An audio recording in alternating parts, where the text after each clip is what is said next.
The winning, the witch hunts, the fire, the fury. It's the best presidency ever!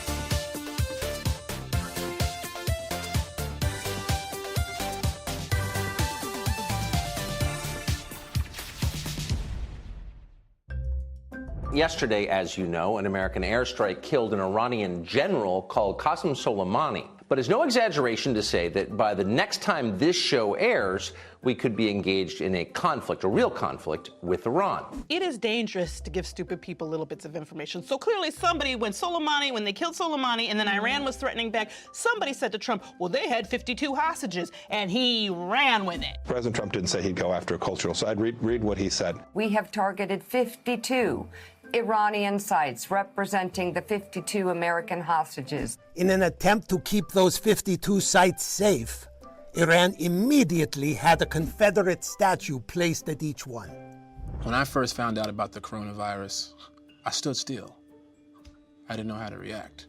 I didn't make any sudden moves, said the president. I still like playing it down. Yes, sir. Because I don't want to create a panic. I can't believe this guy made people wait when they needed that stimulus check because he wanted to put his signature on it. You know what it is? That's what happens when you have like a cool signature. You just want to like sign everything. Look, he would rather be signing titties, but here he is, just all these blank sheets of paper. Instead of wasting your time signing all those damn checks, you should have just threw out money like you did for the Puerto Ricans. Thanks to Donald Trump, the economy is doing so poorly that people have to take jobs that are below them. I'm not gonna say I'm talking about myself in this show, but... And he keeps saying the only reason we have so many cases is because we test more. You know, testing is a double-edged sword. When you do testing to that extent, you're gonna find more people, you're gonna find more cases. So I said to my people, slow the testing down, please. Supposing we hit the body with a tremendous, whether it's ultraviolet or just very powerful light, right? And then I see the disinfectant, where it knocks it out in a minute, 1 minute. And is there a way we can do something like that? Look, he wasn't thinking right. If he wanted people to drink disinfectant, he should have had Brett Kavanaugh shout, I like drinking disinfectant. I drink 2 disinfectants, 3 disinfectants. I got a couple of disinfectants in my in my locker right now. It turns out hydroxychloroquine works about as often as half the people in this video. Yes, me included. This morning, a grim new prediction. Nearly 300,000 deaths in the U.S. before the new year, according to a research center at the University of Washington. Where are the ventilators? Where are the gowns? Where's the PPEs? Where are the masks? Where are they? Let me introduce Jared Kushner to speak about the work that he's been doing, working with FEMA on ensuring a strong supply chain to meet this moment. Jared Kushner is supposed to manage the coronavirus, make peace in the Middle East, and solve the opioid crisis. That is a huge amount of responsibility to give a guy who doesn't look like he could manage a cheesecake factory. Jared Kushner. This man has so demeaned the name of Jared that Jared from Subway is thinking of changing his name to Jeffrey Epstein. It's a disease, without question, has more names than any disease in history. COVID-19, COVID. I say, what's the 19? COVID-19, some people can't explain what the 19. Give me the COVID-19. I said, that's an odd name. Kung flu, I can name 19 different versions of names. Kung flu is so clever, but it's so racist.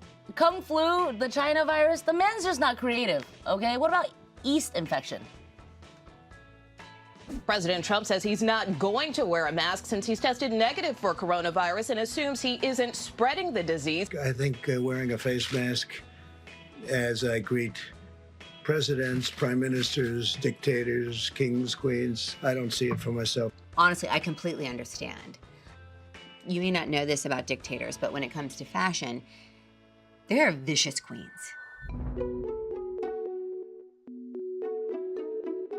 In 1917, they say, right? The great pandemic certainly was a terrible thing where they lost anywhere from 50 to 100 million people. Probably ended the Second World War. All the soldiers were sick. In the middle of COVID, Trump decides to have a rally in Tulsa, Oklahoma, and the date he picks happens to be Juneteenth. Next Friday is Juneteenth, an annual holiday marking the end of slavery in the U.S. And Tulsa, Oklahoma, 99 years ago this month, witnessed what's described as the single worst incident of racial violence in American history. See, it's moments like that where I say to myself, don't you ever accuse black people of being angry. Don't you ever. We are a patient people. So we patient. are a kind people. So kind. Because that right there, that's some bullshit. That's some bullshit. Tonight, he's making headlines for controversial comments, telling the Wall Street Journal, quote, "I did something good. I made Juneteenth very famous," taking credit for the holiday, adding, quote, "Nobody had ever heard of it." I can't let everything that you saying upset me, because if I did, I would just be like, What's really interesting to me about knowing about Juneteenth is that's what Juneteenth's about, is that black people didn't know they were free. Also, can I say, don't say Happy Juneteenth. And I believe over 1 million people sign up for tickets. And so they've got an overflow area, but it turns out that K-pop fans pulled a prank on him. Teenagers and online K-pop fans, they're claiming responsibility for this low turnout, allegedly putting in thousands of bogus ticket requests. They didn't even really need the first stage. No. They could have just met in like one of them conference rooms at the hotel. Yeah, at the Holiday Inn. By the airport. Okay. Would have been cheaper.